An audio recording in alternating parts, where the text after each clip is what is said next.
The views expressed, opinions given, and any communication made between the hosts and guests of What Are You Afraid of Horror and Paranormal Show do not necessarily reflect the views or opinions of Para-X Radio, EMC Network, or all services that play this show. The hosts and services are not responsible for the actions of their guests, and the original rights of all intellectual property is retained by the creator, and all work is used with either permission or Creative Commons license. The show is for entertainment purposes only.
We've made it to Cape May. Can you believe it? We're actually here. I can't believe it. We're recording. The show's recording. We're on Facebook right now. We're streaming live on Facebook. Yeah.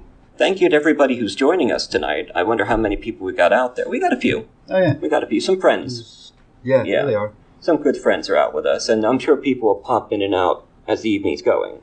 Yeah. You know. If you have a comment, we'll try to see it, but there's a bit of a delay.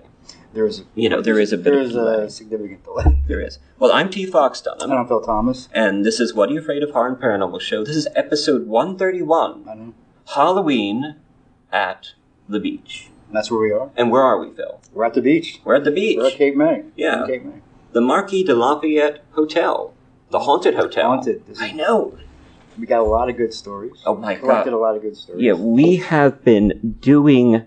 How was I going to do someone's...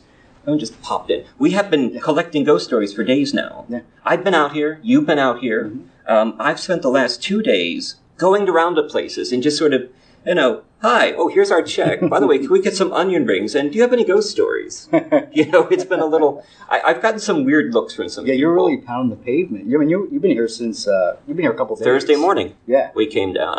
Allison and I came down. Right. And thank you to the Hotel Marquis de Lafayette for putting us up in this wonderful space. I mean, they gave us the King Suite. You got a great deal. Yeah. Yeah, you really did. Not just the, the room, but a full King Suite. I know. With multiple rooms and everything, a bed, a couch, 2 televisions, a big bathtub. Yeah. And they brought us up and... gave us that wonderful room, and they gave us a free night and more discount, some discounted money. And we're just so glad that they could bring us down here. And we have been hitting Cape May for the last 2 days, just going around collecting a lot of new ghost stories. Yeah. Which is going to be a lot of fun. So, what are you afraid of? That's right. It's Halloween coming up in a few days. Less than a week. I know. Yeah. We've had some great shows so far. We started really with Steve Monarch. Mm-hmm. From Friday the 13th, the series. Right, we started with that. A great series was on Fox and stuff back. And then, of course, we had Joe Lansdale on. Mm-hmm. That was a great episode. That was amazing. He was a great guest. He was wonderful. We had a great Joe guest. R. Lansdale. Yeah. He's done the Happen Leonard. Mm-hmm. Right. And, of course, Bubba Hotep. He did Bubba with Bruce Campbell. Bruce Campbell. Yeah, that was great. Mm-hmm. Absolutely. And, of course, we did Heather Taddy's been on. Yeah, Alien Highway. Paranormal State. And we had... C.B. Hunt. Halloween Field. Halloween Field. C.B. Hunt was on. The other C.B. Hunt. Thank you for coming on. It's been a great Halloween season. It's been exhausting. Usually we do 2 episodes a month. Yeah, we did a lot more. We did a lot more this month. But a lot more. And we're on Parax Radio on Friday nights at 9 p.m. Right now, our Heather Taddy episode will be playing tonight. But this one will play during the weekend. Of course, it'll be up at the website at www.whatareyoufraidof.podcast. And this one will be airing Tomorrow. Tomorrow, should Saturday. Be. And Sunday. I got to go find a coffee shop and work on it and then get it off to our dear old Barbara Duncan. Right. Send your pictures to dear old Barbara Duncan. Now, gotta warn you that we have, it's a live show. We have guests here tonight. We actually have guests. Yeah, we do. You know, come They're in. sitting right in front of us. Some of the people that we've met here in Cape May. So, be patient with us. As I often say, it's a live show and crazy things do happen. But, we're here and it's going to be a great show. So, how are you doing, Phil? I'm doing good. And you're right. Crazy things do that, especially when you're in a haunted hotel. Yeah. Right. And the last couple of places we live broadcast from didn't always work out. No. Penhurst was... No, that was not working. Yeah, no. Gettysburg. That did not work out the live broadcast. That did not work out at all. No, it did not. Yeah. Someone just stole our popcorn. One of our guests here has stolen our popcorn. So we got to go, beat the crap out of them. So that's... We don't really do that. Not really. Or do we? Yeah, I guess so. Anyway, we are going to pause for a minute and, play a song. That's kind of what we do on the show. If I can get the song loaded. Having some issues. Actually, we're going to pause for a moment and play a ghost story that I did up in Gettysburg. Mm-hmm. This is our general pause so we can work out the final bugs that's going on. Anyway, I did this one when Alice and I went up to Gettysburg about a month ago, maybe 6 weeks ago. And we went over to the General Lee headquarters. It's a new museum. Right. And it's a wonderful field. I went around, did an EVP, and wrote up some of the history of the ghost story. So, without further ado, we're still working out some of the bugs here. We have Ghosts at the General Lee headquarters on What Are You Afraid of? Horror and Paranormal Show on Parax Radio on Friday nights at 9 p.m. And check out our website at www.whatareyoufraidofpodcast.com. And we'll be right back with episode 31, Halloween. Ghosts at General Lee's headquarters, Gettysburg, Pennsylvania. Researched and written by T. Fox Dunham and read by David Walton. On a recent trip to Gettysburg, my wife and I walked north through town from the Hotel Gettysburg 1863 to the site of General Lee's headquarters in the city during the Battle of Gettysburg. The town is so lovely in the late summer, and we enjoyed the early morning air, eventually walking through the residential area, then reaching the fields and building after dawn. On Wednesday, July the 1st, the Battle of Gettysburg began, and it would decide the American Civil War. In their second attempt to raid the North, General Robert E. Lee led an army up from Virginia and east, heading towards Washington, D.C. The Union had to stop him at the town of Gettysburg, where for 4 days a series of charges held off Lee's army, preventing the invasion of the North. This battle turned the tide of the American Civil War. The site of Lee's headquarters may be old, but the historic site is new. It was previously the site of the Quality Inn Hotel, then purchased in 2015 by the Civil War Trust. The guests have all moved on, but the spirits have not. This 4-acre site on Seminary Ridge is the location of the General Lee's Headquarters Museum, an open field with a plaque that tells the story and a small building. The small stone house that houses the museum was the home of 69-year-old widow Mary Thompson, and the surrounding property played a crucial role in the fighting on July 1st, 1863, a key position in the Confederate line for the rest of the battle. According to the Inn night auditor Carolyn Hewest at the Quality Inn, many spirits haunted the hotel. The hotel building played host to many strange guests, living and deceased. Staff and guests reported strange occurrences. Sometimes the front door would swing open without any physical body or wind propelling the door. The staff would find the filing cabinets in the breakfast room opened in the middle of the night. Objects would fly about the office, thrown by invisible hands, and objects would bang into the front of the building, also thrown perhaps by angry soldiers. Oddly enough, guests reported the sharp bang of gunfire, which would echo off the building. Sometimes this sound graduated to cannon fire, even the sounds of battle. And in the distances, guests can sometimes make out the sounds of a fife and drum playing, singing spirits off to war again and again. Soldiers can be seen walking through the halls and fading away when you approach, and staff could hear the sound of footfall on the floor of the attic above in the middle of the night. Alison and I had a lovely breakfast, then visited the site early that Sunday morning. It's quite a walk from the 1863 hotel by the Jenny Wade house. When we got to the field, no one else was there.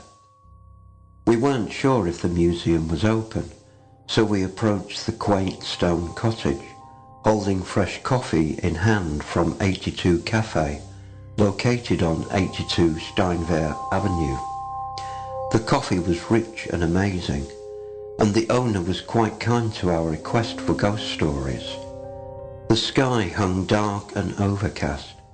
Besides the heavy traffic on nearby 15, the field sat quietly, dead that early in the morning. Church bells rang in the distance. We walked up to the dark office, not realizing it wasn't open all the time. I thought the building had a caretaker, as I saw a figure moving about, away from the windows towards the back. Shadows passed in the stray sunlight that made it through the old sagging windows. I tried the thin door and found it locked. When I tried the old latch, someone moved in the building, catching my eye, and I thought maybe they just wanted us to go away. "This building has a caretaker," I said to Alison. "Sometimes the museums have someone who live above them to tend to the grounds." She wanted to know why, and I said because I saw someone moving. She looked into the dark room and couldn't find anything alive. I shrugged, disappointed, and we moved on. Turns out it was a self-guided tour. I only found out later that the Thompson House was also used as a hospital, as were many of the buildings and barns in Gettysburg. While her home was converted into a field hospital, because of the proximity of the building to the battlefield, Mary remained in her home. As a kind person, she aided in the care of the wounded Americans, using her clothing and sheets for bandages. Mary even donated her carpets to wrap the dead.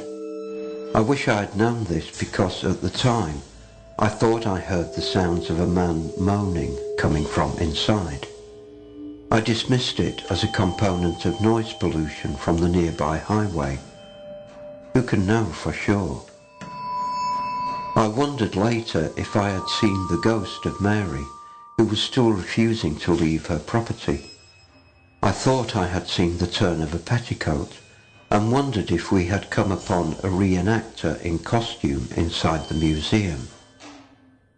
I didn't pay much attention to it at the time. It was just for a moment, but then, how do you discern the wardrobe of a shadow? We walked the field, reading the various markers that told the story of Lee's headquarters. The field felt serene, peaceful on the summer Sunday morning. Being in Gettysburg, I thought it would be fun to take out my phone and try the recording app to attempt what paranormal investigators call an EVP, or electronic voice phenomena. where the voices of the dead can be heard in the distance on recorders. I strolled with my mobile in hand, moving from station to station and asking questions meant to provoke a response. Proper investigators take days doing this, and I was only giving it 10 minutes. "Are you a member of the Union or Sessish?" I asked, drawing on my knowledge of the parlance of the era. I got white noise, the sound of traffic. "You can talk to me, connect to me. Did you die here?" White noise and traffic. "You can go ahead and speak to me. I'm a friend." Through the headphones, later listening to this file, I heard something distinctly different. It was the sound of a voice. I could make out the words "connect" and "soldier." If you listen with earplugs, you may be able to pick it up at the end of this story. There was no one else out there that Sunday morning. When I said, "Lee lost the battle here," the energy of the field changed. I felt tension, anger even. I'd rattled the spirits of the men who had died here. I bade them rest in peace and leave the world of the living. Walking back to the town that day, I sensed that feeling that we were being watched from the Thompson house. But Gettysburg is like that. The dead and the living mingle every day. DVD. Are there any Confederate soldiers here?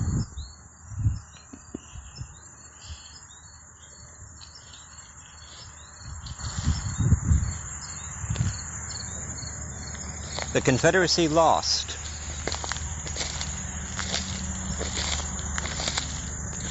General Lee failed at Gettysburg and lost the war.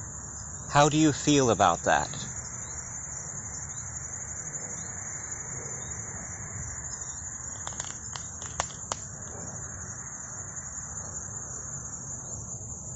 Is there anyone here who'd like to speak to me?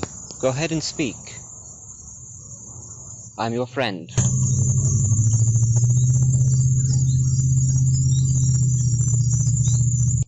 Reach out. We can still hear you. Who are you? What company were you with?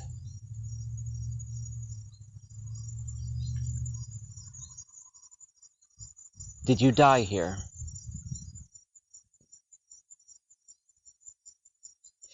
General Lee lost at Gettysburg. Was he a good commander?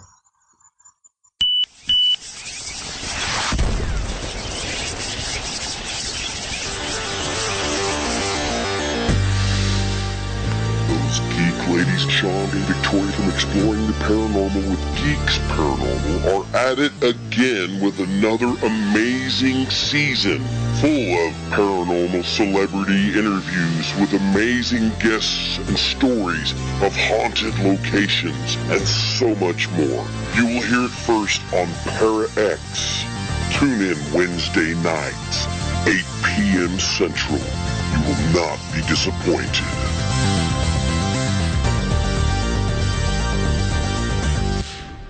We are back. We are back. On What Are You Afraid of? Horror and Paranormal Show. That was a great story, Fox. Thank you. It was a fun little adventure in Gettysburg. Yeah. Thank you, everyone, for joining us live on Facebook. We're here in Cape May. Yeah. I'm T. Fox Dunham. I'm Phil Thomas. This is What Are You Afraid of? Episode 131, Halloween at the Beach. And we are live at the Marquis De Lafayette Hotel. And we have some guests here. Now, there are some wonderful buildings here in Cape May. And a lot of them go back 100... Well, it's like evolution of buildings. One building would come, then it would burn down. And then another building would show up, and that would burn down. You know, a building would fall into the earth, one would explode, one would fly into the sun. Cape May's made a lot of changes. Yeah. Now, we have been going around for 2 days collecting stories, and it's been incredible. And now, Rachel is here. Rachel works at The Finn, which was a fun bar and grill. You can't see her, but she's right there. Yeah, she's right there. You can say hello, Rachel. You can say hello. Hi there. How you doing? Yeah. If you want to come back and say hello to the audience, yeah. That's us there. Yep.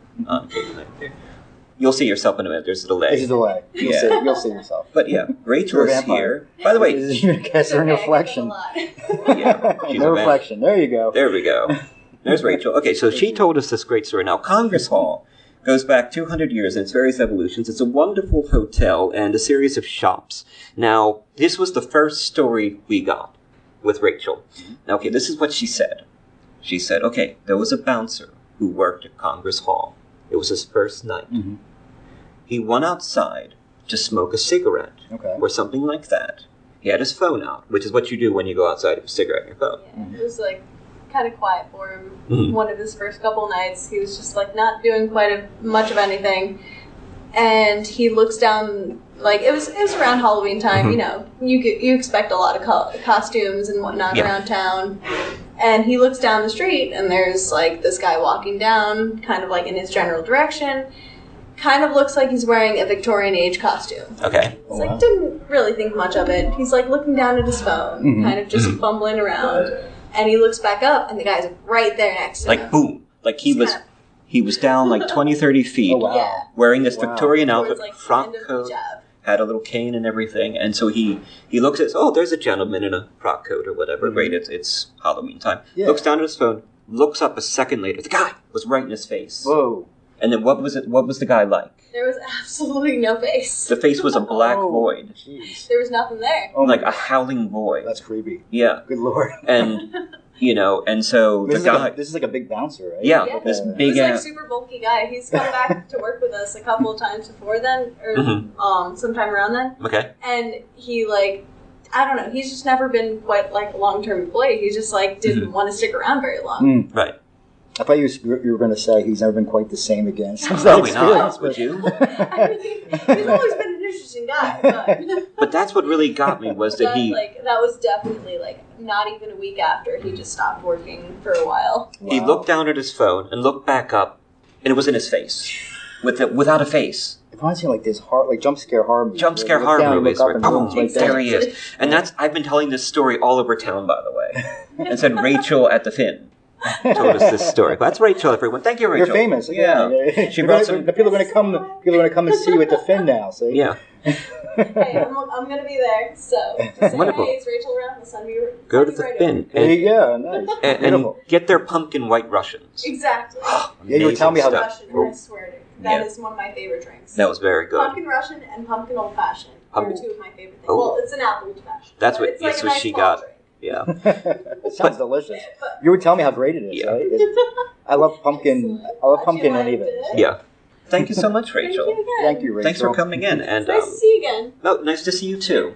Thank and you for have telling our the information, story. right? Oh, definitely. If you want to write down your email address, and I will send you the link to the show, you can come and listen to it. I'll probably be editing it tomorrow. Oh, definitely. And I'll have to edit out some of it. Like I said, we are live, everybody, so don't freak out. We've got some background. We have audience members coming in and out. Hey, good to see you. Here they are. We've had people coming and going, also looking for the haunted bathroom. Yeah, the haunted bathroom. Yeah. If you're going to come here, don't go to the ones in the front. They're Go not to the haunted. haunted bathroom. They're not haunted. The ones in the back are haunted. Yeah. So Congress Hall has had a number of ghost stories. Yeah. You got everything, Rachel? Yeah. You good? It's just You good? my first and last name at Gmail. There you go. Wonderful. Well, thanks. Thank you very much. Thank you guys for coming Thank in. you, Rachel. Again. Yeah. Thank you. Have a great night. Thanks for coming in, sir. Thanks. Thank you. But we are Phil and Fox. Yes, we What are are. you afraid of? Horror and Paranormal Show. God damn, everyone came in. That was like a huge crowd. It was That like all fun. of a sudden, a big crowd of people just walked in and sat in front of People like us. It's weird. But Congress Hall has been the site of many hauntings. And these are some of the stories that I collected and some that I've been doing research Okay. for a while. There's a wonderful gentleman down here, Craig McManus. He's a local psychic tour guide and storyteller. And he's been collecting stories in Cape May for 20, 30 years. Wow. Writing the books. Like every book you see down here is by Craig McManus. I know. And I bought a couple years ago. Yeah, I bought one while we were over at the fish market last night for dinner. But some of this stuff I researched from him, other ghost stories, websites, online, talking to people. We talked to so many people. I know. So many ghost stories down here. This is, I always thought Gettysburg was ghost story capital. No, it's Cape May. You think so? It's definitely Cape May. Really? Yeah, and Cape May's got a beach. Where do you think Cape May and Gettysburg would rank as far as haunted places? I always heard Gettysburg was the most haunted place in the United States. Salem. Okay. Salem's up there. Salem's up there. Yeah. But, Yeah, so we are episode 131 on What Are You Afraid of? Halloween at the Beach. We are live from the Hotel Marquis De Lafayette, where Alice and I have been staying since Thursday morning. It's beautiful. We have a suite of rooms you wouldn't believe. It's been wonderful. So, Congress Hall. Now, the hotel closed back in the 90s, right? Now, there are a series of shops and coffee shops downstairs. Really beautiful place. And so, like, the shops remained open even though the hotel closed. And so people were coming back and forth into the shop. Now, there were people working the shops. They would go in at 5:30 in the morning and set up. And all morning, they could hear footsteps overhead in the corridors above, even though nobody was upstairs, especially at that time of the morning. Wow. And I guess you would only hear these when there's no one there. Yeah. You know, we were just over there this morning. So now other people who would come in would hear people walking behind them in the hall. Right. Thump, thump, thump. And they'd turn around and the stomping would stop. Oh, wow. Yeah. So, That's scary. you know. Now, there has been talk of a ghost boy and girl playing in the Congress Hall. Like, people will hear a child laughing. Now, there's a museum shop there that has Victorian toys. Dolls, bears, books, stuff for sale. You know. And at night, they would turn on the alarm, right? Because again, we'd walk in the shop, the alarm would go off. Right. Motion sensors, that kind of thing. And when they came back in the morning, they would find, like, a doll out from the shelf on the counter. Really? Yeah. Or they would find a book open on the floor. You know. Or, now this is especially spooky. They had a locked case, right, where they would keep expensive stuff, and it was definitely sealed and locked before they left, and the alarm system was on. And they would come in the morning and find curios from the locked case out on the floor or up on top of the counter. Really? You know. And that's a strange thing. Ghosts don't seem to need to respect locked doors. No. Have you noticed No, they that? don't. No. I've heard the term... McManus used it. It's called porting.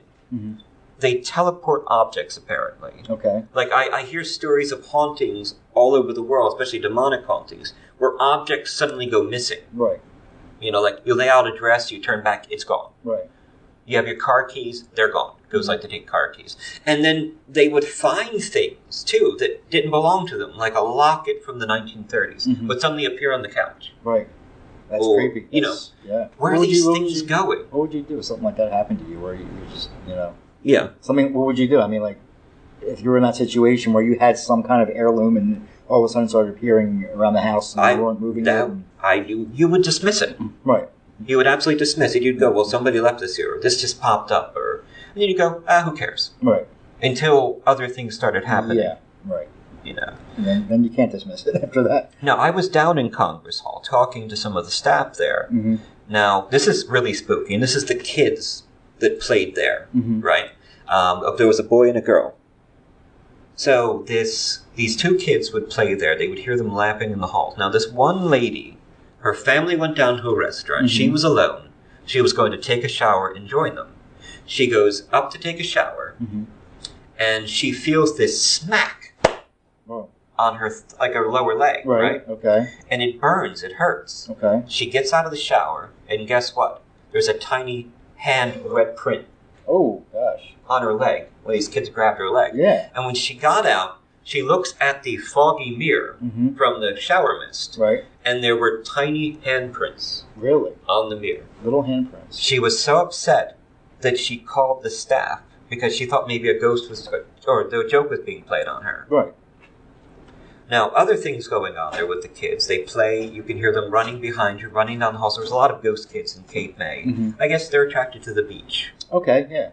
Is it kids that just die here? Or we don't know. Okay. But there's lots of legends. Obviously, there's lots of folklore. Right. You know, and of course, urban legend and stories that get told. But we don't know if they have any history or not. Now, Mr. McManus has done a lot of research over the years to try to track down these things. But again, we really don't know. It's not like you can ask a ghost for their license. Who are you? Who are you? Why are you haunting License here? Identification, please. Yes, I guess if we had a Ouija board. Oh, man. Or something. We got Ouija board mints. Oh, we have Ouija board mints. I'll show this to the folks at home. These are my Ouija board mints, everybody. Isn't that cool? Yeah. It'll pop up eventually. Yeah. Right.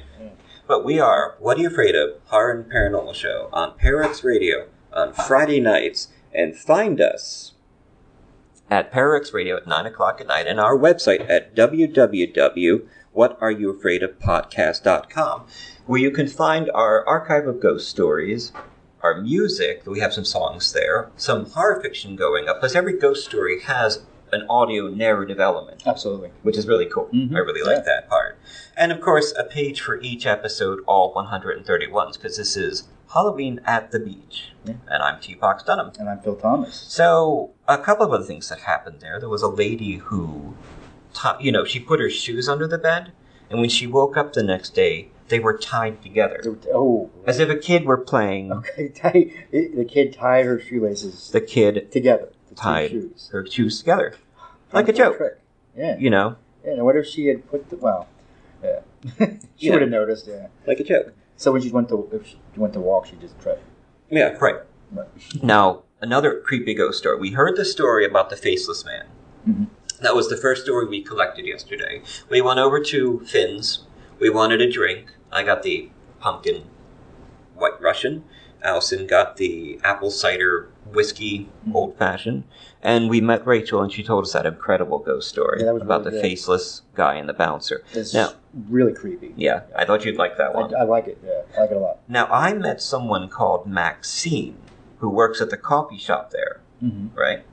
And she had another really spooky story to tell me. Okay. She came in one morning at 5:30 to open the coffee shop, because they opened at 6:30. Very nice coffee shop. I bought an oatmeal raisin cookie there. Right? Oh, nice. It was eerie and alone. And, Allison, you want to show the sign, everyone? No. Okay, she just brought me a sign that said apple cider old-fashioned. There you go. All right, cool. This is my wife, Allison. Thank you, Allison, ladies and gentlemen. So she comes in. She's alone. There's no one else there. It's eerie because they have to open up early. Mm-hmm. And even though it's in summer, she finds these cold spots. Okay. Not like air conditioning setting the atmosphere to a certain temperature. Those cold spots that ghost hunters hear about all the time, right? Now, she's working on stocking the fridge. Okay.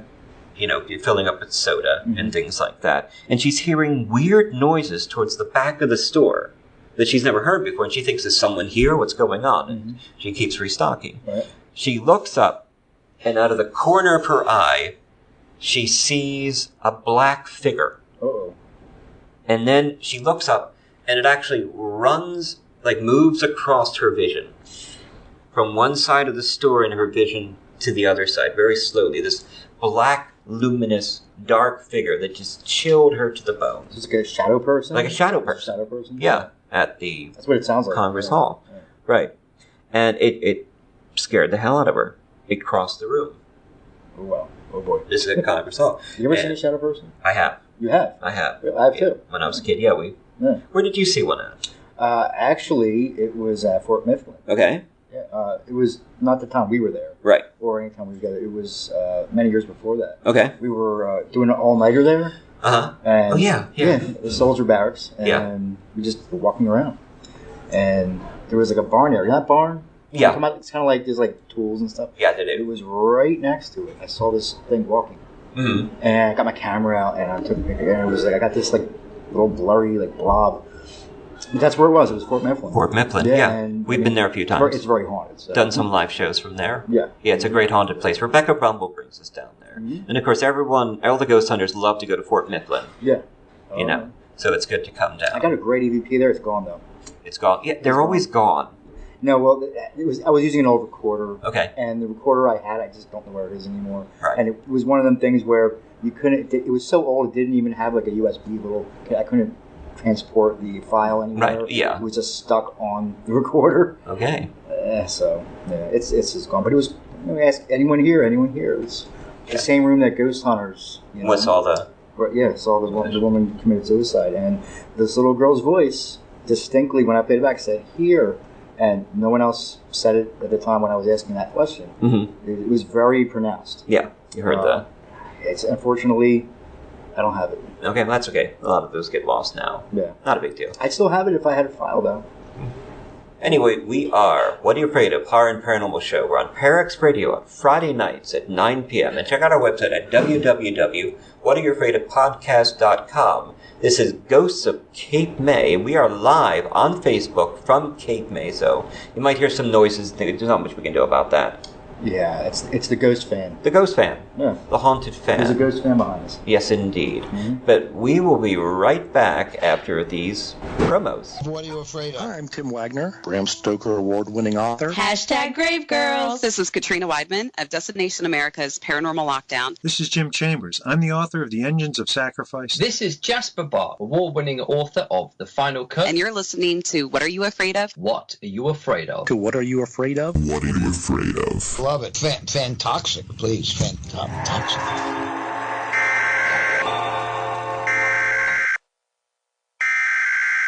Quality warning. This podcast often records in the field to gather the best in paranormal materia from witnesses. Often, we cannot control the quality of sound in this environment, such as you may hear distortions or perhaps the occasional moaning. But then again, we're not about control, are we? Embrace the chaos.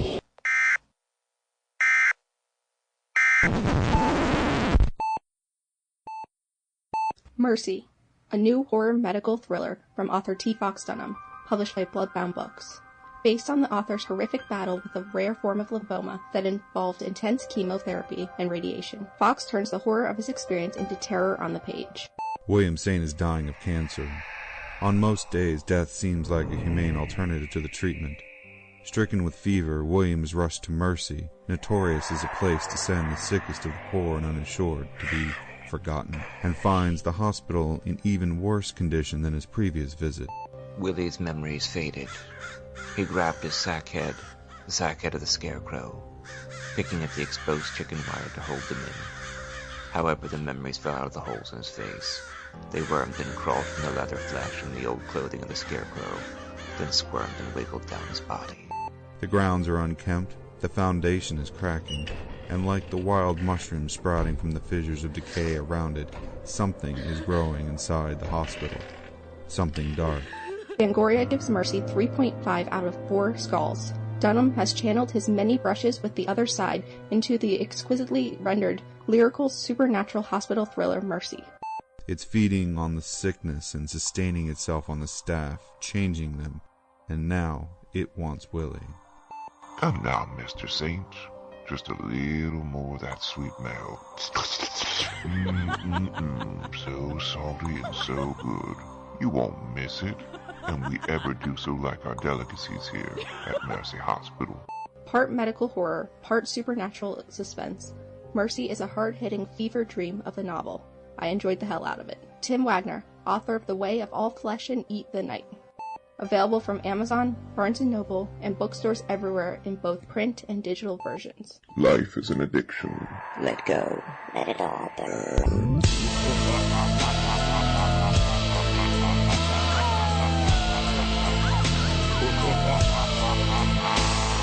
The sun goes down, the moon comes up, and here come the frights. Here come the frights of Halloween night.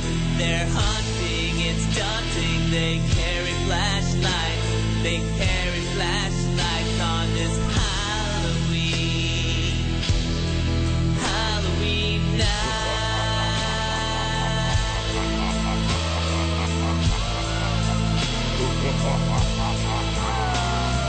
If you hear a rapping on your door, prepare yourself for a dreadful fright on Halloween night. Halloween night. Halloween night. Halloween night.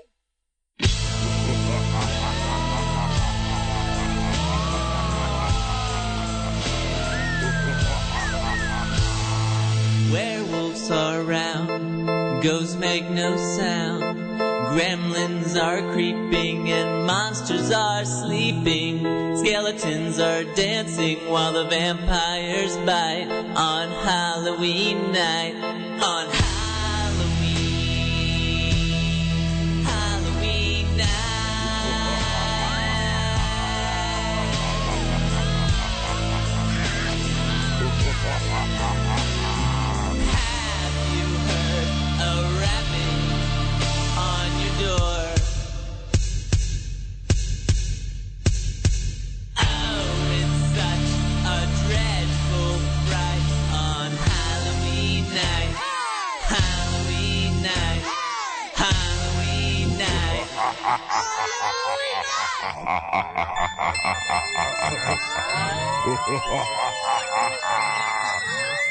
Werewolves are around.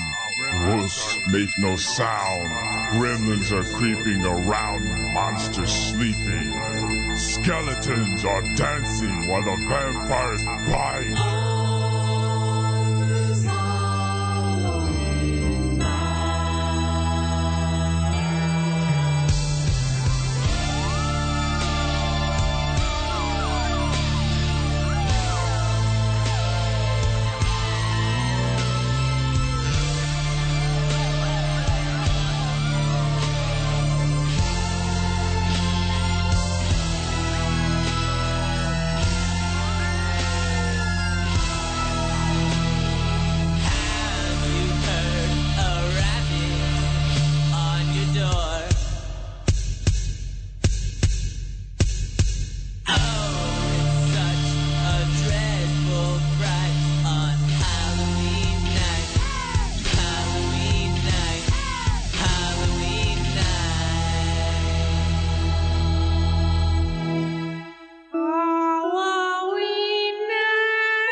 What are you afraid of? Horror and Paranormal Show. Live from the Hotel Marquis De Lafayette in Cape May. We're here at the beach. We are. October. Have you ever been to the beach in October? Right. No, I have not. Yeah. Halloween time? Halloween time. This is your first Halloween season? In Cape May, yeah. And it's amazing. Yeah. I was not expecting this. Allison is having such a good time. Yeah. I mean, just look to your right. Yeah. I mean, spooky cobwebs. Yeah. I mean, it's not just this motel. It's everywhere. It's everywhere. They really decorate. Well, we were talking to some people from the museum today, and their big problem is getting people here in the off season. Right. So they basically, the town really, I mean, it's fun being here in the summertime, but Christmas time, Halloween, around Easter, this town really comes alive. Yeah. Because they're making an effort to, get people here. Right. Absolutely. Yeah. So, I'm T. Fox Dunham. And I'm Phil Thomas. And we are live from the Hotel Marquis de Lafayette. And they've comped Allison and I a beautiful suite of rooms. I had no idea. I thought they were going to throw us in like a broom closet. And I'll put pictures of the room up on our website at www.whatayouafraidofpodcast.com. But we came in yesterday morning, and we've been collecting ghost stories for the last day and a half or 2 days. We've been doing it all day. And it's been fun. Right. And people tell you the most surprising things. Like Rachel from Finn. Yeah. Rachel came in. She had all her friends here. Who was just here. There's a whole bunch of them that came in. There was. We had an audience. We did. They literally pulled up right in front of us. Right in front of us. I was like, wait a minute. And then she's bringing people in. I'm like, 1, 2, 3, 4, 5. Oh my God. There's like a line of people just walked in. We actually have to perform. Yeah. Yeah. So I used to just, I wasn't expecting that. Yeah. But it was pleasant. It was very nice to have experience. a Halloween, series of guests here. And I'm glad they showed up. I was happy to have them here. Yeah. But you've had some good news. I have had some good news. And in fact, this would be the first place you announce it. That's right.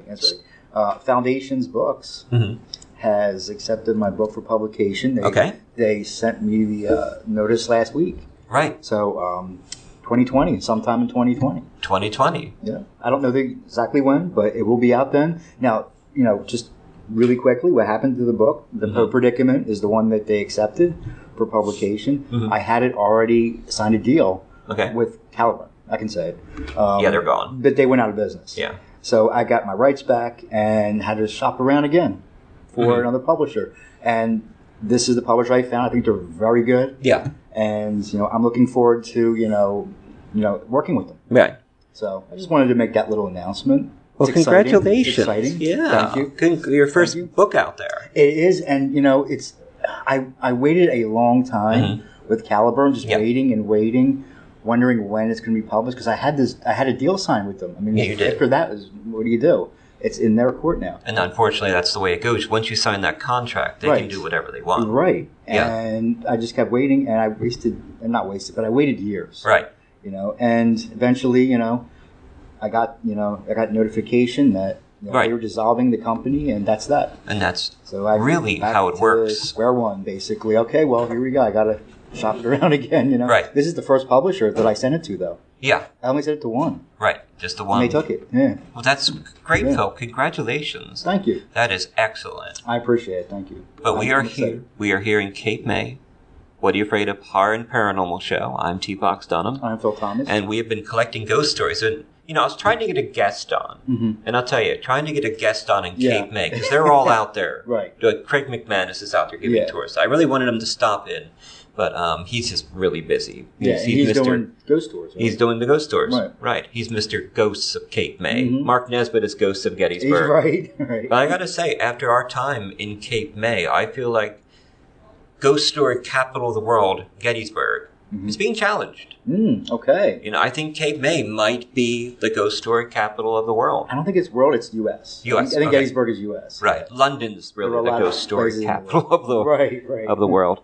But we have been out collecting ghost stories. Now, the Marquis De Lafayette was very gracious in hosting us, and gave us a Countess one night and gave us some money off the next night. Alice and I've got that beautiful suite of rooms, and she's having an incredible time. I mean, the show has brought me connections with publishers and authors. I've got stories and anthologies because of things I heard about, and of course, getting my name out there and building a network. But it doesn't often materialize as a financial benefit. Right. Penhurst gave us those free passes for 2 weeks. That was great. Free VIP passes. Yeah, we were VIPs at Penhurst. To every single attraction. Yeah. So that was fun. Yeah.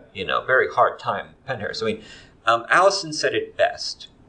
Ghosts don't like wireless. We have tried to do several broadcasts from haunted locations from Gettysburg to, well, we did, obviously Penhurst. Yeah, Penhurst and places like Fort that. Mifflin, I think. Yeah, Fort Mifflin. We actually did manage. Yeah, we did. We somewhat. A little, somewhat. They have their own thing. But Penhurst didn't have a very good wireless, and it just didn't work out because ghosts don't like wireless. But here we are, and I said, next time we do it, we're doing it at a modern place. Right. Haunted modern place. Haunted modern place. But a modern place nonetheless. With modern amenities. Modern amenities. Right. Like wireless. And I came down yesterday to test the system to see if it would all work out because I did not want to have another Penhurst situation. Right. I sat over at the bar with the laptop, got on the Facebook, tested it out with people that came into the chat room to tell me if it was working. And it just, the signal strength was perfect. Right. I'm like, we can do this. So you sat that bar over there? I did. Did you have a drink? No. No? The bar was not open. So the ghost bartender didn't approach you? Oh, that's The Shining, my friend. Yeah, I know. That's You, what do you have? That's what you're doing to me here, The Shining. Yeah. That's not cool. You're freaking me out. Nah. But I'm T-Fox Dunham. I'm Phil Thomas. This is episode 131. God, 131 episodes. Can you believe it? Halloween at the beach in Cape May. It's been an incredible Halloween season. Heather Taddy was wonderful. Yeah, wonderful guest. Paranormal State, now on Alien Highway. Yeah. She was one of my favorites. Yeah, she was a great guest. Katrina Weidman's been on a couple of times from Paranormal Lockdown in her new show.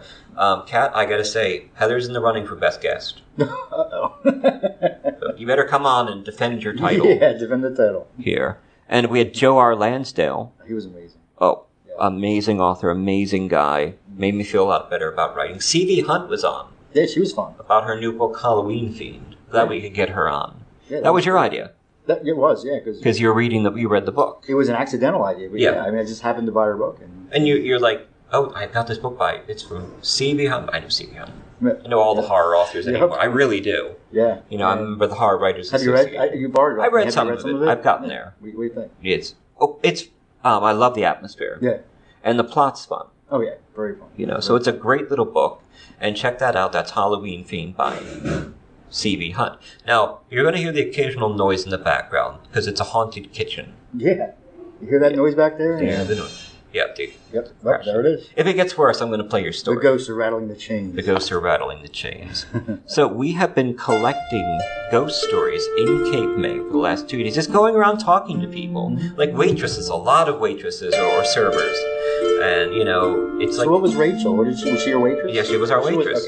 She brought us our fish and chips and our drinks. I gotta say server. Server. That's the I'm PC trying to... term. Yeah. PC term. Yeah, we don't want the waitresses and waiter unit coming. Is there a union with waiter waitress? I'm sure there is. Server. Yeah, server. So, we have some great ghost stories that we've collected, and I'm really looking forward to talking about them. I'm just going to cue up a song here in the background. So this is from the Hotel Marquis De Lafayette, where we're staying, right?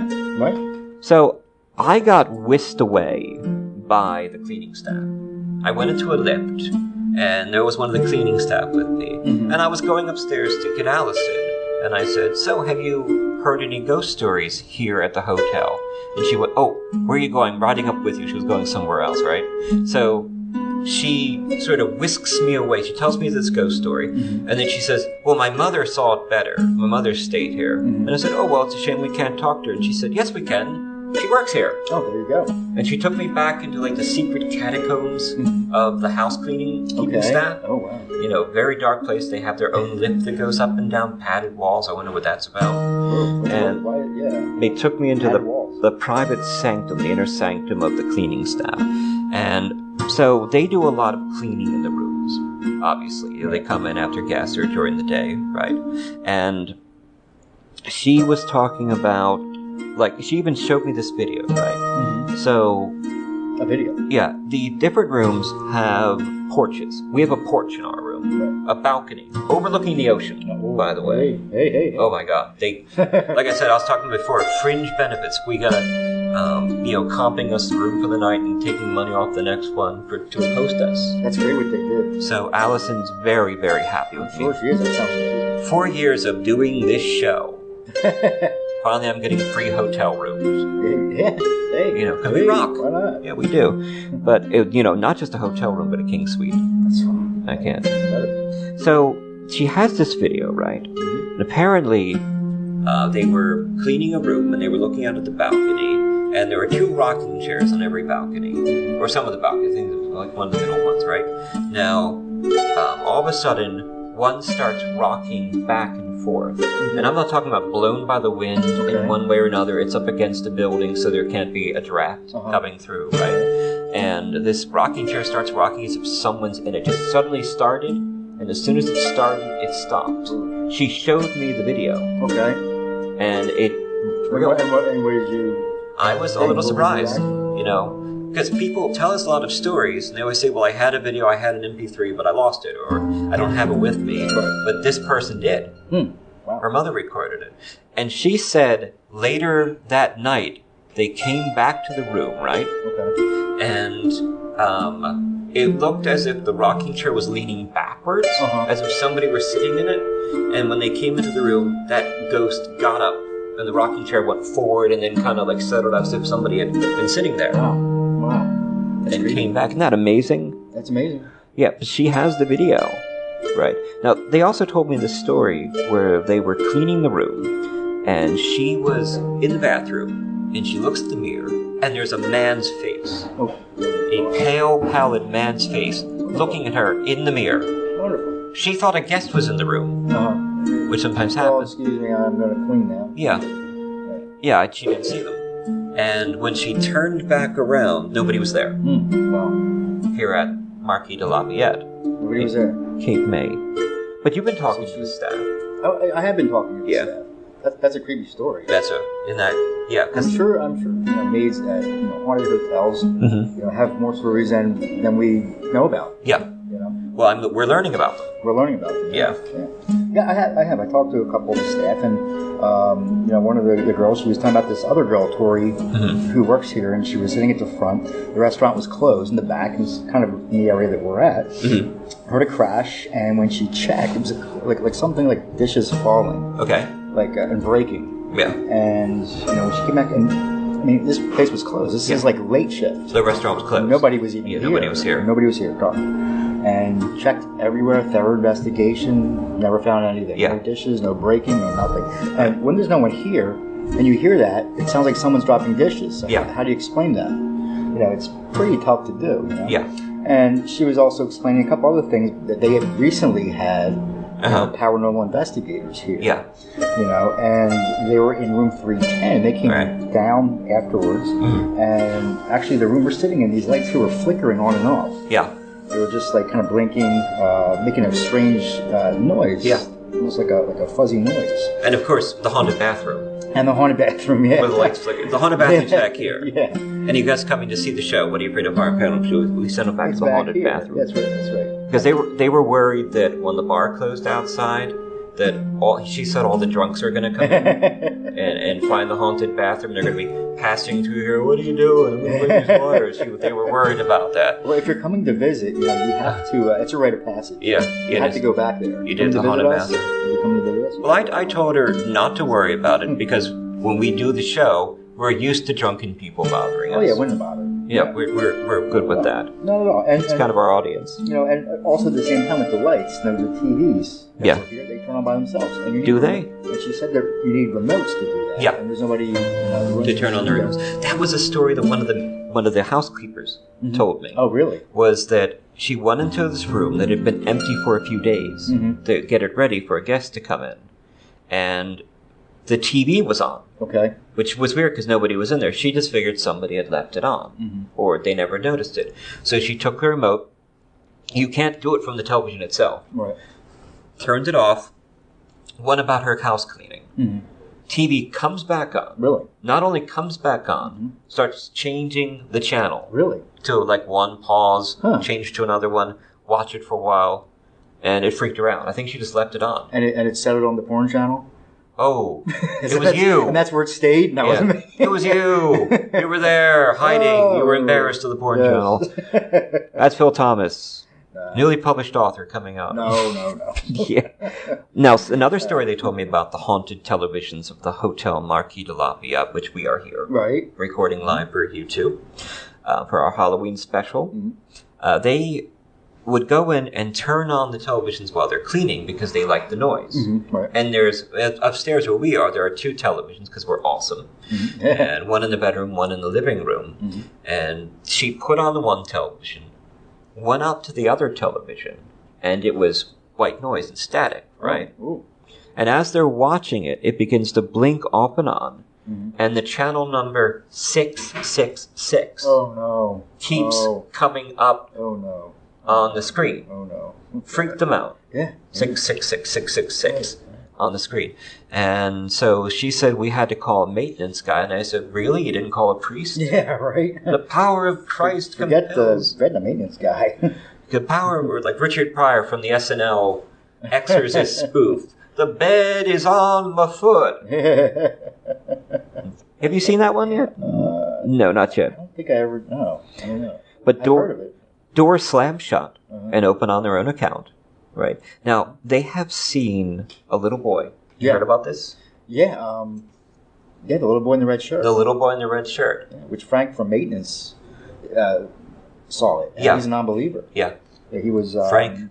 Yeah, Frank. I mean, if Frank saw it... Frank saw it. Frank the non-believer. Frank the non-believer, maintenance guy. Yeah. At the Marquis De Lafayette. Saw a little boy, red shirt. In the maintenance area.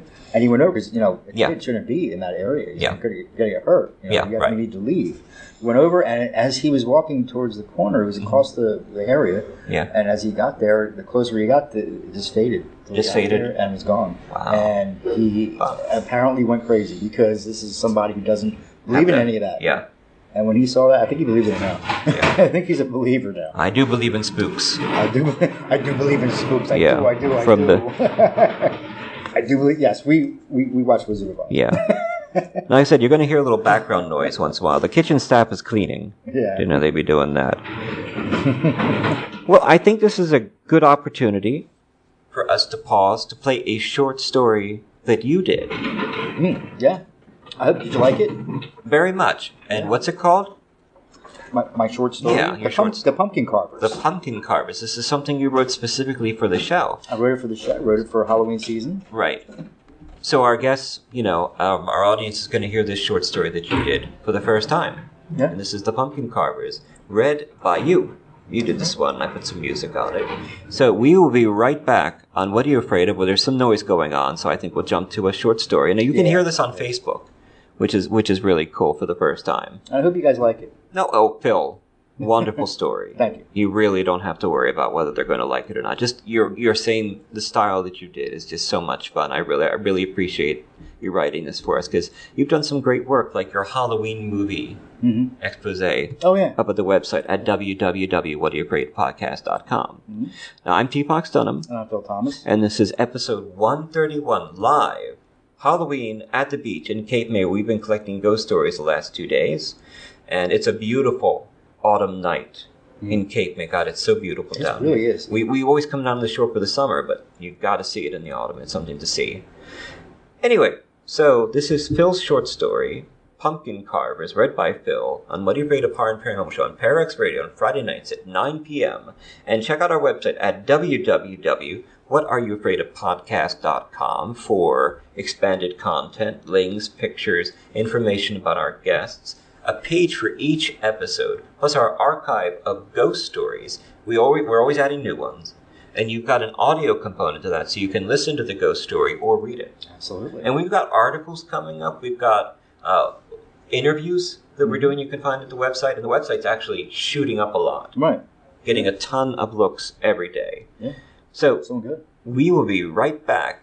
10 minutes, I think, give us a bit of a break on What Are You Afraid Of? But thank you for joining us on Facebook if you're coming in or hanging out with us. So we will be right back. The Pumpkin Carvers. Written by Phil Thomas. Narrated by Phil Thomas. Dean and his boy Jonathan waited in line at their neighbor's house. It was the young child's first trick-or-treating experience, and he wanted to be a ghost. Looking at his son prompted memories of Dean's own childhood, not all of them pleasant. He remembered his 9th birthday party that his parents threw for him at the roller rink. Most of his classmates were there, but one friend in particular was painfully absent. He recalled glancing at the empty chair, the same one Michael had always sat in. His friend was gone, and he wasn't coming back. The police never caught anyone, citing a lack of evidence, but that was lazy as far as Dean was concerned. He had known who did it, except no one wanted to listen to an 8-year-old kid. They were dismissed like beggars on the street. Even after he explained the logical scenario, the officer in question replied, "Thanks, kid," and pretended to write the statement on a blank pad. But as time goes by, the memories fade. He went to college, got married, and started a family. Michael was almost forgotten by Dean until this particular Halloween. Now, standing directly behind him and his son on the neighbor's walkway, wearing the same dark stockings peeled over their faces, were Michael's killers. Only now, there were 4 of them, one appearing much shorter in height than the rest. 4 blank, faceless expressions glanced at him in unison, while Dean clutched Jonathan's clammy hand and pulled him closer.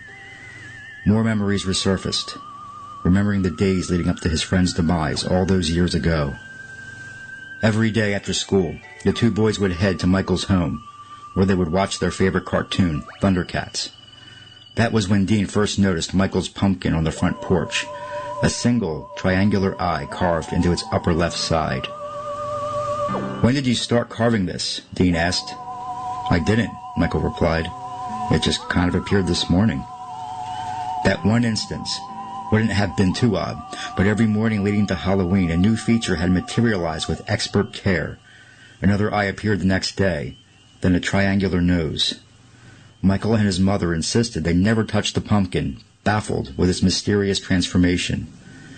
When the police discovered their bodies on November 1st, both victims rested side by side, stockings draped over their faces, and the jack-o'-lantern that had been mysteriously carved and ignited was absent from their porch.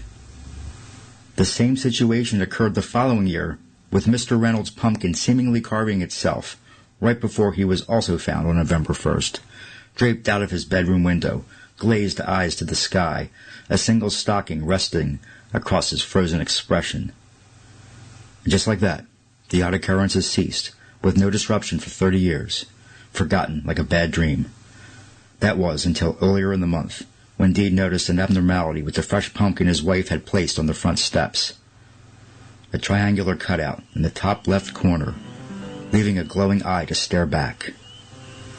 Even after half a lifetime, his reaction was the same as it would have been a quarter-century earlier, after he dropped his briefcase, darting into the house, and disrupting his wife and son's breakfast. He asked her the dreaded question. "No, I never touched it," she replied. "I don't know what you're talking about." It wasn't the response he'd hoped for. He nodded and walked outside to his car, ignoring the glaring eye's presence. He avoided any contact with the pumpkin for the week leading up to Halloween, realizing it would only cause distraction within his daily life. Halloween arrived on an unusually cold Friday, colder than it had been all month, and against his better judgment and to appease his son's nagging pleas, he promptly got the boy costumed and led him outside to start their night of candy collecting.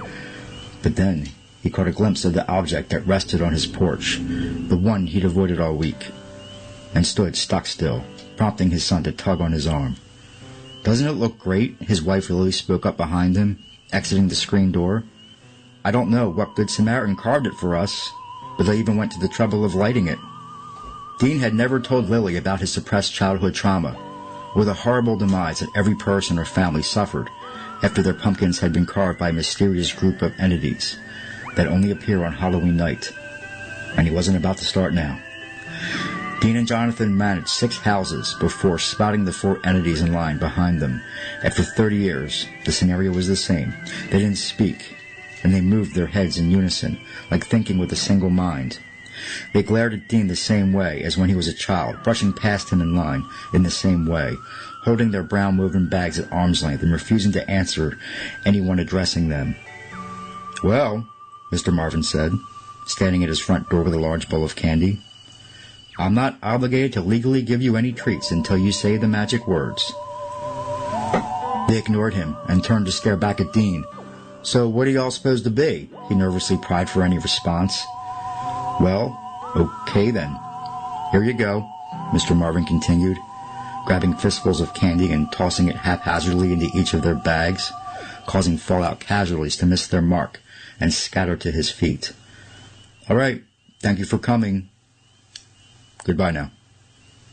The 4 kept their heads twisted towards Dean, but Marvin's instructions prompted them to turn their lower bodies towards the front of the yard, again in unison, and glide past Dean and his frightened son, who now had the eye holes of his ghost sheet pulled down to his chin. "Well, I wonder what all that was," Mr. Marvin said, stepping out of his doorway. As the men watched the quartet make their way down the street, Dean replied, "I'm not sure, but I should be getting my son home." Marvin gave Jonathan an extra-large handful of Reese's cups before Dean rushed him to their own street, crunching through forgotten hills of dead leaves.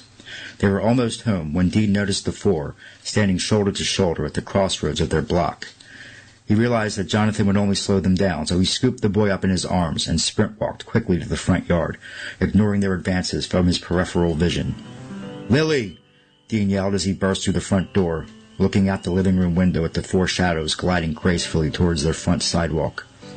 His wife rushed from the kitchen, frantic from her husband's sudden emotional disruption. "What's the—" "You need to take Johnny and go to your parents," he said, cutting her off. "I don't understand. Don't ask questions. Just leave right now. Go out the back door." Jonathan was sobbing uncontrollably by the time Lily grabbed her keys and tore outside to their car. Once Dean saw them pull out of the driveway, he rushed through the dining area to the living room, switching the lights off as he went. After plowing under the couch, he peered out the windows, expecting to see the shadows converging on his front lawn.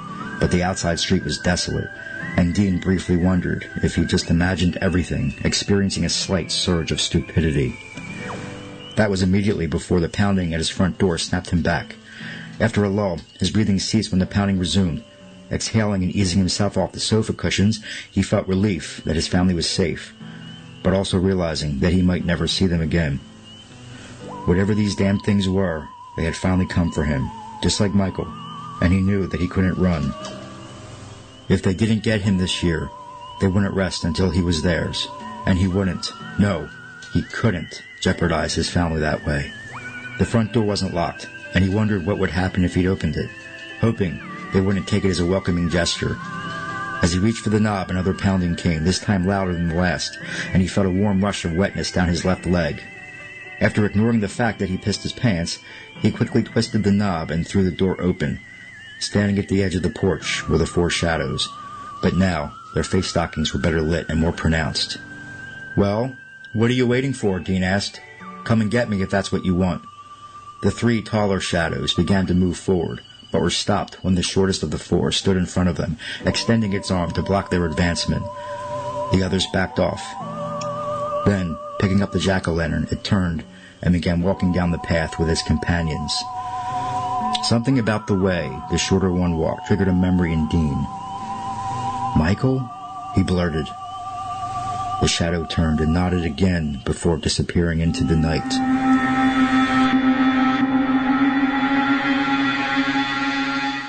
This is Chuck Zukowski from Travel Channel's show Alien Highway, and you're listening to What Are You Afraid Of? Horror and Paranormal Show with hosts T. Fox Dunham and Phil Thomas on Para X Radio. And, wait a minute, my meter's going off. It's a high ESD field somewhere. That only goes off when there's aliens. I knew it! Phil and Fox are aliens! Let's get out of here! Para X. Rat, where are you going? I'm going back to the Paranormal View, back where I belong. Please, take me with you.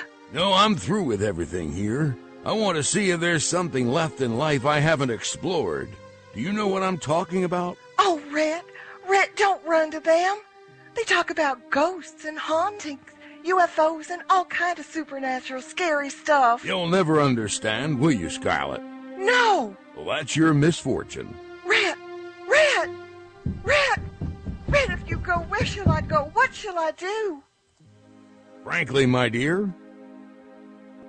Line! Oh, you gotta be kidding. That's the Paranormal View with your host, Henry Foister, Jeffrey Gould, and Barbara Duncan.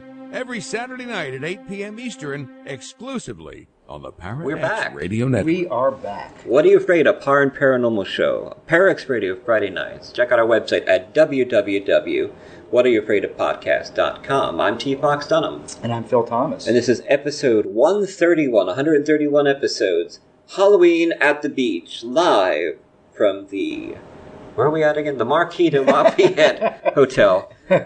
My oxygen's a little... The Marquis De Lafayette. We've been talking constantly. We've had people come back and forth. Yeah. Hanging out with us. And of course, we've been in town. Allison and I have been in town for 2 days, collecting ghost stories. You did some tonight. I did. Just some amazing stuff. Now, you had a couple of things to finish here at the Hotel Marquis De Lafayette. Yeah, that's right.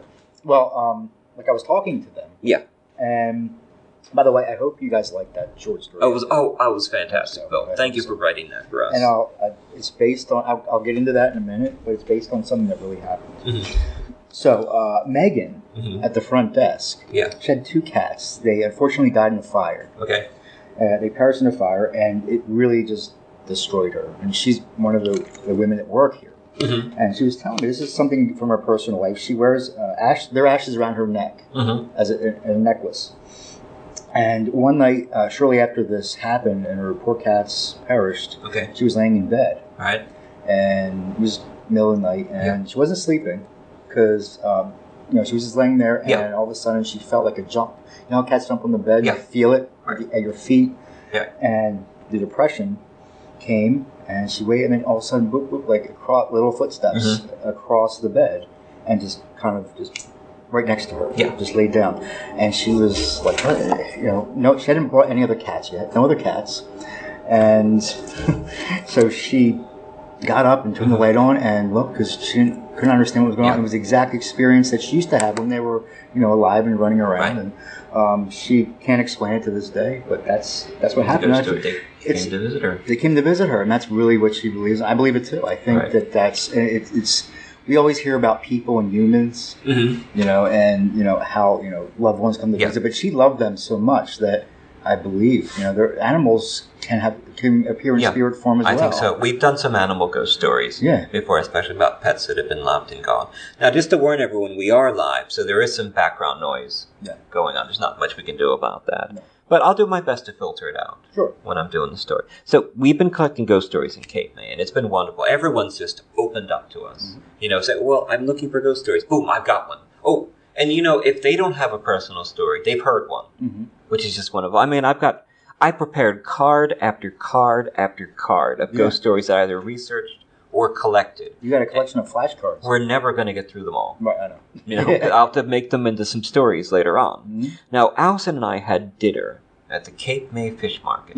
Wonderful. Okay. Expensive. Right. BYOB, took a bottle of Prosecco. Okay. Just a wonderful place for food. We got the crab cakes. We split them. I got the clam chowder. And we met an excellent server named Ricky. Okay. Ricky. He had just started working there, but his parents own one of the bed and breakfasts called the Southern Mansion Hotel. So Ricky was telling us some stories there, and I did some research there too. It's over on the Washington Street Mall, which is it's open all year round. Right. And it's all decorated for Halloween. Pumpkins and straws and skeletons and witches and ghosts. And it's just so beautiful here in Cape May at Halloween. I had no idea. We have to come down more for the autumn. This is wonderful. Now, I had no idea. The fish market's a smaller restaurant. And, of course, there were apartments upstairs, but they're no longer really used. Like the Washington Street Mall is a series of stores and restaurants, all sort of lined up, hooked up together, and you walk down. But there are people living upstairs, but they are no longer upstairs. Right. So usually the place is empty. So all these weird things were happening late at night when they were closing up, right? This gray lady would appear in the restaurant. Okay. This is at the Cape May Fish Market, right?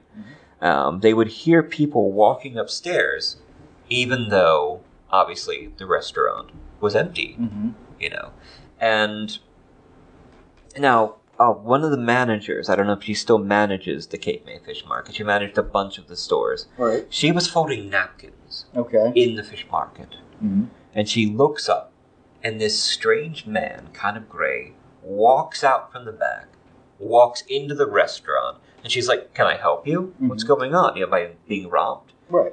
And he vanished right in front of her. Just sort of faded away. A lot of ghosts here fade. Wow. Now, servers have heard whispering to each other. Turned around, and no one was there. So have the cooks. Right? And one cook came out late at night when everyone was gone, saw that gray lady sitting in a booth. And when he approached her, she faded away. Now, that same booth, from what I've been able to piece together, talking to different people, it's amazing how various people around here have the different pieces to the puzzle. Yeah. Or the variations to the stories, which does happen too. So, they have security camera footage. Okay. And a wonderful new era of ghost hunting has happened with security camera footage. This is a camera on one location when no one's there all the time. Yeah. And we watch the security camera footage, and you can see things happening that you can't explain. So there was a picture, and the pictures are basically bolted to the walls. Okay. You can't move them. They're very heavy. They're sturdy, right? So the security camera picked up this picture over that same booth where the woman was. Right. And the picture starts lifting up out of its mounting, and it's mounted into the wall. Oh, my God. It lifted up out of its mounting. Really? And then it falls forward into that booth. Oh, wow. Just like that. Now, I can understand some vibrations, even they're not really, like a truck going by outside. It literally lifted up. Yeah, that's, I can't believe I said literally. I'm sorry, everyone. No bad use of a modifier. Bad fox. But they had the painting, and now they've also picked up security camera of like brooms in the basement. These brooms would just lift up and kind of levitate, drop back down in place, and never fall forward. Something was picking them up. Oh. Something was picking them up. They've seen pieces of wood move in the apartments upstairs. Things like that. So it's a little creepy there. It's very creepy. Now that's the Cape May Fish Market. Now the Ugly Mug, we had dinner there. It was good. Yeah, it was pretty good. You enjoyed your burger. I loved it. Oh, man. I loved that burger. Yeah, it was a good burger. I wasn't sure, but hey, it was awesome. Hey, it was awesome. It was an awesome burger. It was awesome hay. It was an awesome hay. Very good burger. But we were there tonight eating before we came over, And now they have an upstairs. Now the buildings used to be joined upstairs with a door in one of the hallways. And people would live up there, and you could walk from one building to the next. They're joined at the wall on the Washington Street Mall. People have seen figures walking down the corridor and say, "Oh, who is this guy?" Right. And then watch them walk right through the wall, right where the door was. Jeez. It's been sealed now. Right. But where the door used to be. Where the door used to be, yeah. They've also seen, and the kids of Cape May, the ghost kids, there are kids everywhere. Yeah. Like here in the Marquis De Lafayette Hotel. And has anyone been able to explain why? No. Was there kids? No, well, Craig McManus has done research on that. And a lot of kids did die over the last 200 years in Cape May, obviously. They die of illness or, obviously wounds, that kind of thing. So, now, if you were dead and you were a kid, would you want to haunt some boring cellar in Illinois? No. Where would you go if you were a kid? Probably a shore resort or someplace that you liked, that you enjoyed while you were alive. So the thinking is that these kids are coming here or staying here because it's something they loved. And they want to be here, obviously. And it just feels like ghosts are stuck in this pattern where they can almost be alive again and they're reaching for it, but they never quite get there. Right. So a little girl climbs the steps above the Cape May Fish Market and the Ugly Mug, and then fades away when she reaches the top. Wow. And boxes have been thrown from no source and explode when people walk up the hall. Oh my God. Pretty creepy. That is very creepy. Pretty creepy, huh? Now, Ricky was telling us about the Southern Mansion. Allison and I walked by there today. Okay. Gorgeous. Everything in Cape May is done by ordinance. All the exteriors have to be approved. And it's all these beautiful pastel colors. And go on the website to find pictures of Cape May at www.whatdoyouratedpodcast.com. And this just looked like... And they let us in. Right. We looked around. Just one of those amazing Victorian homes with a fireplace and a tea room and books on the shelves. Oh, my word. Right. Yeah. Now, Ricky was telling me about when his family bought it. They bought it from an older lady, Esther.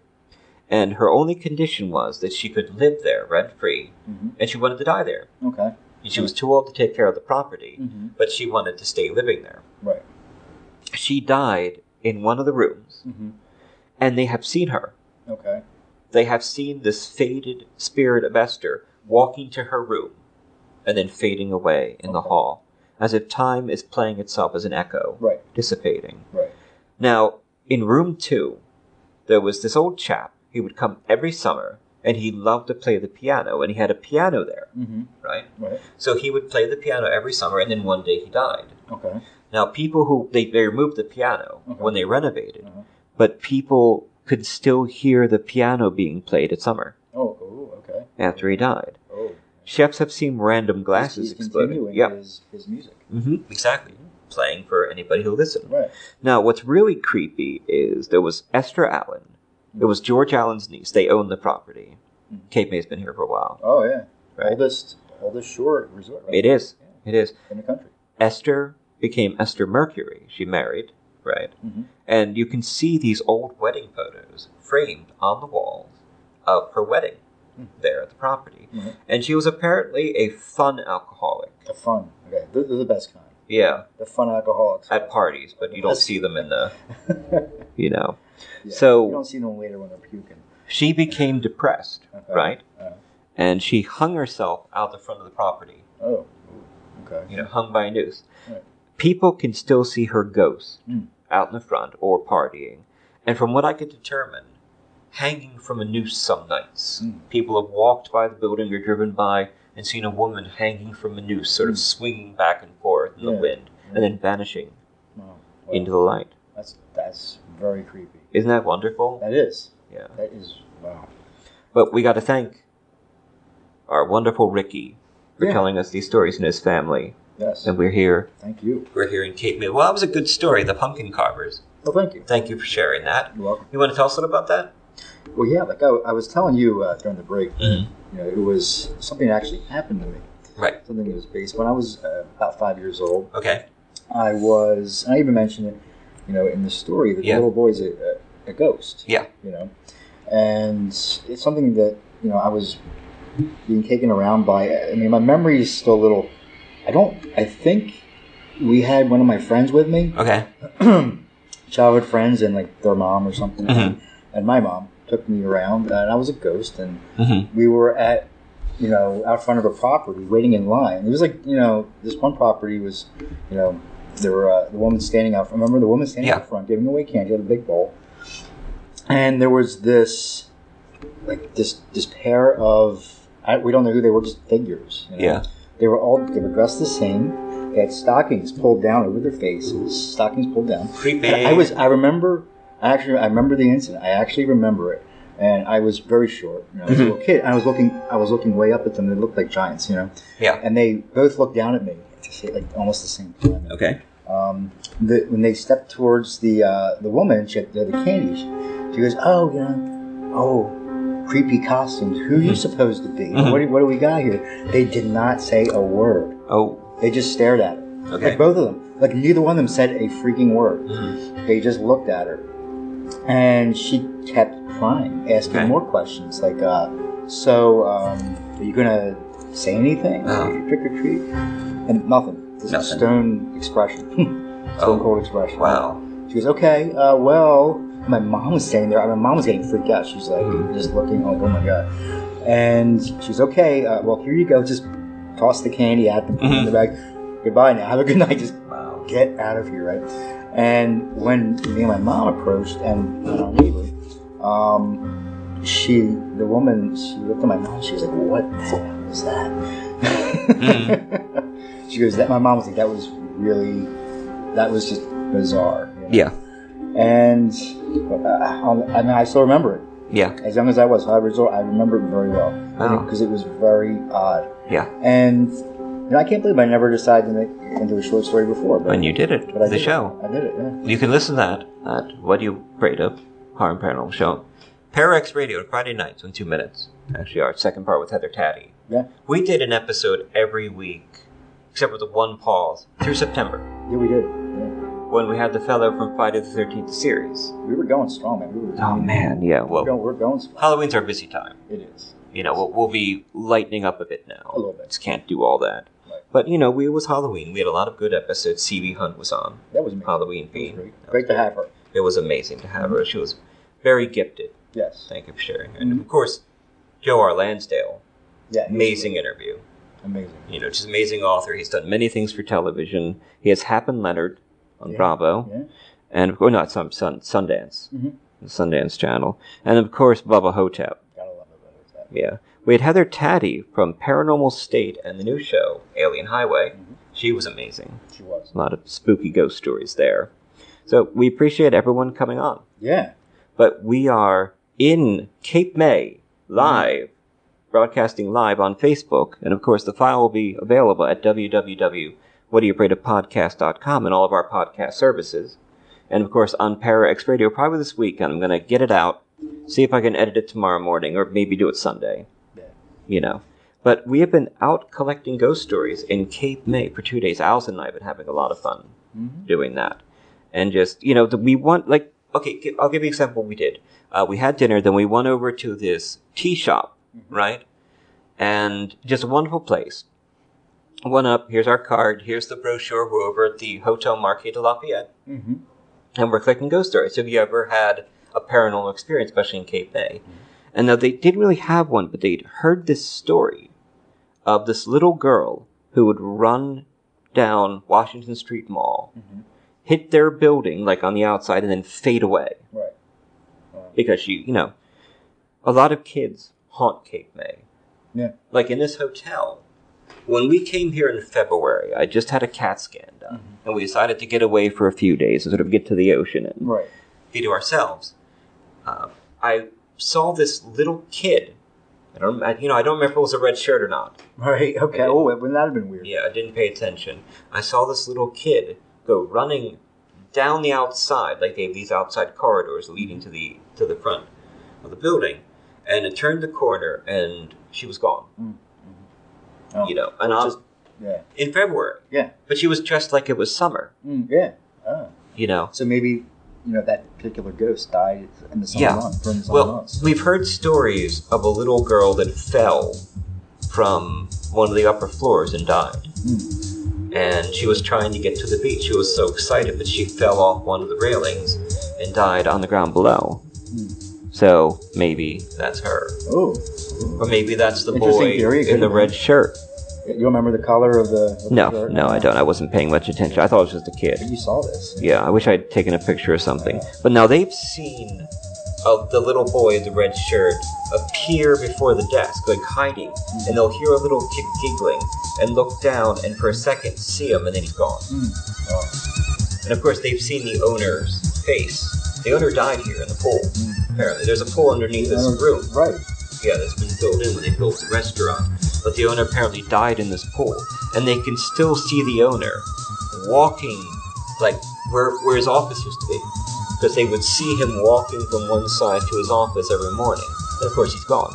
And they would smell tobacco. He had a very distinct scent of tobacco. He's still here, managing the everyday operations, right? But this is where his heart was. Yeah. Different families own a lot of buildings down here. Hey, now that I know this about the kids, though, I'm going to really, keep an eye out. Yeah. For kids, like on Cape May. I swear last night, I woke up at 3:30 in the morning. Okay. Couldn't sleep. Yeah. And I swear I heard the laughter of a child. Though, of course, I might have just been cooking it up from all the stories I heard. Yeah, you might have heard a lot from the day. And just, Yeah, but I could not get back to sleep. Right. You must be tired. Yes, I am, actually. Yeah. Now, another hotel that's really charming is the Hotel Morecambe. And we've stayed there, Alison and I. What? You can see Alison in the background, by the way. Yeah, we can actually see her. Yeah, she's in the shot back there somewhere. She might be hiding behind the sign. Because now that you mention it, she's going to hide. Yeah. Yeah, she's probably ducked over. No, she's just working on her CPA. I think she's got her headphones in. So she doesn't know we're talking about her. Anyway, the Hotel Morecambe. There you go. Yeah, she does. Okay, good. So the Hotel Morecambe is another one. It's over 100 years old. And a lot of these properties were built on the sites of other hotels. So they have a lot of history. Right, absolutely. Now, the Hotel Morecambe has seen a couple of ghosts. And the most famous ones are the Trunk Lady. She was this woman that came. Room 10 they always have a room here. Yeah, it's always got Like the cleaning staff, when they told me the ghost stories here, they identified 3 rooms, like 306, 310. Right. And when the ghost hunters came, the New Jersey Paranormal Investigation Society or whatever, they were in room 10, 310, recording their EVPs. Now, in Morecambe, it was room 10. And this lady would always come up from Reading, PA, every year, and she had this huge trunk. And she wore this very strong perfume. Yeah. What I've been studying and hearing is that lady still appears. She still appears, okay. She still has her trunk, and she still smells of perfume. All right. Her name was Irene Wright. Okay. They've had different ghosts appear. Right. A well-dressed man in a uniform, because there's a Coast Guard station close to here. And they think the owners appeared a few times. Now, the scary one is the Growler. In the cellar. Nobody likes to go down. They can't see the ghosts, but they feel like they're being watched. Okay. And they hear the sound of a man sort of growling at them. Mocking them and growling. Oh. Yeah. Hey. Creepy. That's a weird... That would be a cool name for a horror movie, though. Right. The Growler. The Growler. The Growler. You're going to go write that now. No, Godspeed to you, man. No, I'm not going to write it. Oh, you should. Oh, what a shame. But it would be a cool name. Right? It would be. Yeah. Absolutely. Awesome title. But we are What Are You Afraid Of? Horror and Paranormal Show. This is our Halloween special. Thanks for everyone who joined us on Facebook to hanging out. We got a little more time, but we're sort of winding down. We've had a lot of guests come in and hang out with us. Yeah, we did. And of course I've been collecting ghost stories in Cape May the last 2 days, and that's been a lot of fun. I visited a lot of places, talked to a lot of staff, and everyone's got ghost stories here. We had quite a few people come in here. We really did. And Marlene was just visiting with us. Marlene came in. She's one of the staff members. She told me a story. Okay. Before we started, podcasting. And she was telling me about her dad who passed away in a car accident. Ooh. And she was home one night, and her daughter has a little toy box. And within this toy box is a bumblebee toy. Okay. And it went off by itself. Okay. You have to, the way she described it was you actually have to push a button. You have to press it in. Okay. And there was no way it could have done it by itself. But it went off and it said hello. Okay. Hello. like the little Hello. cheery Hello. Yeah, right. Seinfeld, or is it? Yeah, you got it. Hello. Hello. So, her dad had been kind of absent for a while. She was trying, Dad, are you around me? She could feel his presence. Yeah, okay. And she was asking, can you make your presence known? Let me know you're okay. Right. Things like that. And she started asking the bumblebee questions. Okay. And after each question, like, Dad, you okay? You there? It would say, hello. Okay. It would just say it, right? Hello. And she asked another question, hello. It would go off right away. Mm-hmm. And then she would wait a little bit to see if it was like on an interval thing. Right. And it didn't. It was silent. She waited a little bit, and then she asked one more question. I don't know what the question was. We asked one more, and it said, hello. It immediately responded after she asked. Uh-huh. And then she said, thank you, and that was it. And then she didn't ask any more questions, and it did not go back off again. Oh. For like ever again. That's pretty cool. Yeah, isn't it? That is excellent. So I wanted to pass that story along because, she seemed very, passionate when she was telling me the story. Well, I mean, family ghost stories always are. Right. So, Yeah, Marlene.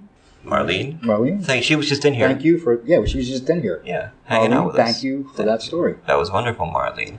But we are What Are You Afraid of? Horror and Paranormal Show on Para X Radio on Friday nights at 9 p.m. And check out our website at www.whatareyoufraidofpodcast.com for expanded content, all of our materials there, every episode is there, plus our archive of ghost stories. And we've been adding quite a few to the website. Mm-hmm. You can go over there and check them out, and it's been incredible doing that. I've had a lot of fun doing that. We really built it up over time. Absolutely. But we will be right back in a few minutes. We are in Cape May live from the Hotel Marquis De Lafayette, where Alison and I have been staying the last 2 days, and we're here tomorrow. We're leaving tomorrow night, but it's been summer down here. It's been spring weather. Yeah, it's nice. It's been incredible. The weather down here, and we're so glad we came down. We were worried it was going to be cold and rainy, and autumn is something to see. Halloween is something to see in Cape May. If you haven't seen it, come on down. But we will be right back on What Are You Afraid of? What Are You Afraid of? Horror and Paranormal Show is an eclectic audio magazine created by the authors T. Fox Dunham and Phil Thomas that explores everything dark, strange, paranormal, and creative through ghost stories, fiction, conversation, music, humor, and interviews with authors, filmmakers, crafters, historians, and paranormal investigators. We also create a series of author events. We are both published authors, interested in a variety of topics, exploring the darkness through produced segments of the subject of horror, the paranormal, the art of writing and noir, anything dark. Topics better enjoyed at night. We do the show to promote our published work, and we support other artists and authors with the show. We entertain to reach out to new readers. Fox and I record the show in the city of Philadelphia, and we are often on location in haunted sites and artist events. Listen to over 120 episodes on Para X Radio on Friday nights at 9 p.m. Eastern Standard Time. You can also find the show on most major podcast services including iTunes, Spotify, Google Play, Stitcher, and many more. Or you can check out our expanded content, ghost story archives, links, interviews, and articles on our website at www.whatareyoufraidofpodcast.com. Email your true paranormal experiences to whatareyoufraid of117@gmail.com to be produced into narrated segments by our voice actors, or contact us through the website at www.whatareyoufraidofpodcast.com, where you can find guidelines about our ghost story submissions. We don't judge. Our mission is to tell a good story. What are you afraid of? Horror and Paranormal Show. Because it's more fun to play in the dark. Your source for everything paranormal. Para X. Are you haunted by shadow people in the middle of the night? Do you secretly love all things creepy and spooky, enjoying ghost stories and horror fiction from the best storytellers? Do you have a true ghost experience you want to share, but no one will believe you? If yes, listen to the professionals on What Are You Afraid of? Horror Paranormal Show Friday nights at 9 p.m. on Para X Radio and at www.whatareyoufraidofpodcast.com. What are you afraid of on Para X? Our creepy and demented hosts are on call to provide you with all your spooky needs with true ghost stories, interviews, indie music, and new horror fiction. We are ready to scare you. Para X.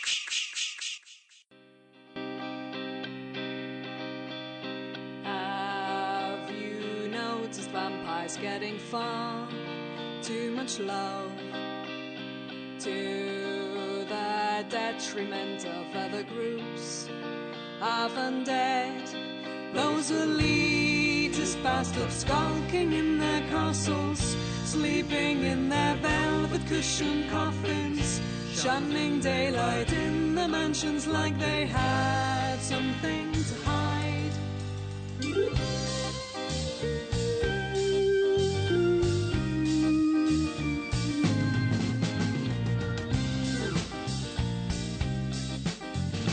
Vampires suck.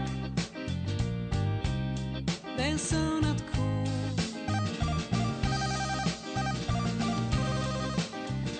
Vampires suck, but zombies rule.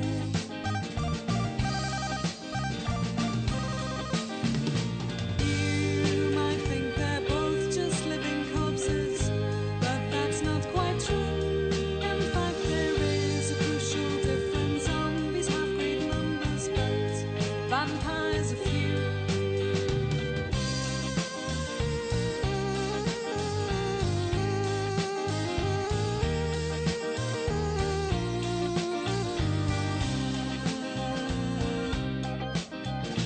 Zombies are many, vampires are few.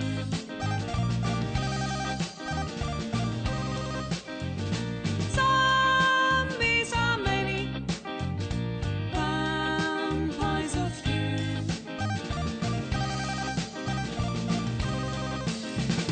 When the zombies rise up, all the vampires can do is to flee to distant mountains where the mummies are hiding too.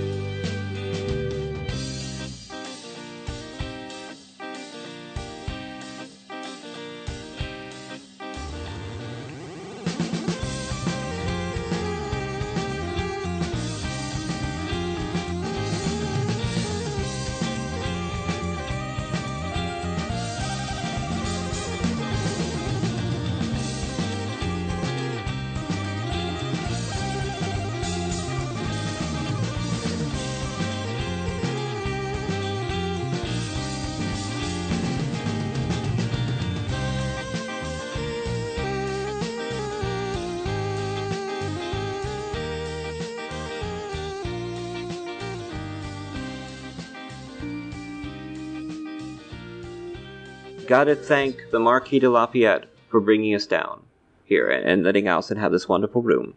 And we had a great season. Thank you for everything you've worked on and done.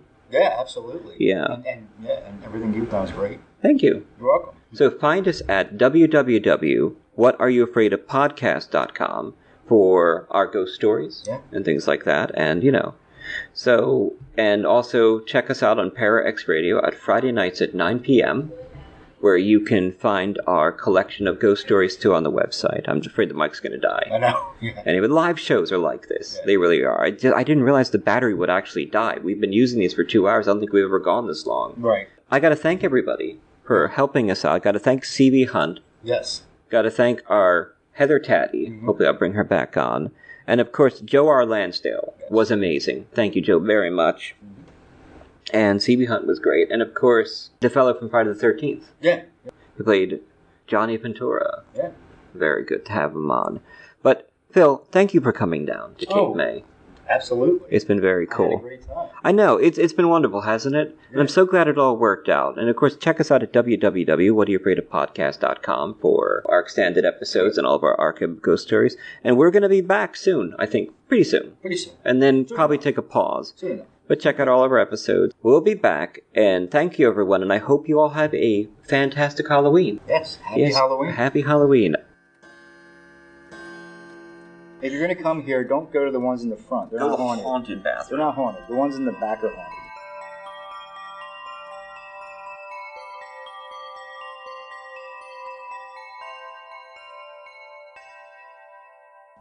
T. Fox Dunham lives in Philadelphia with his wife Allison. He's a lymphoma survivor, cancer patient, modern bard and historian. His first book, The Street Martyr, was published by Gutter Books. A television series based on the book is being produced by Throughline Films. Destroying the Tangible Illusion of Reality or Searching for Andy Kaufman, a book about what it's like to be dying of cancer, was released from Perpetual Motion Machine Publishing, and Fox has a story in the Stargate anthology Points of Origin from MGM and Fandemonium Books. Fox is an active member of the Horror Writers Association, and he's had published hundreds of short stories and articles. His motto is Wrecking Civilization, one story at a time. Find out more information at www.tfoxdunham.com. Phil Thomas is an author and screenwriter from the suburbs of Philadelphia. His screenplays have been produced into 2 feature films, False Face and Always from Darkness, and are available in major retailers such as Best Buy and Target, as well as availability on Netflix and Amazon Prime on demand. His screenplay, 3 Tunnels, was a semi-finalist at the LA Screenplay Competition. He is a member of the International Association of Professional Writers and Editors, and he currently writes for Cultured Vultures, Game Skinny, and BloodyDisgusting.com. He formerly held the position of Senior Marketing Manager at Eternal Press, and was a journalist for Patch, where he wrote a daily tech column covering the latest electronics and gadgets. He lives in the suburbs of Philadelphia, and is currently working on his second novel, Worst Afterlife Ever. The views expressed and the opinions given by the individual host and their guests do not necessarily reflect those of Para X, its affiliates, or its sponsors.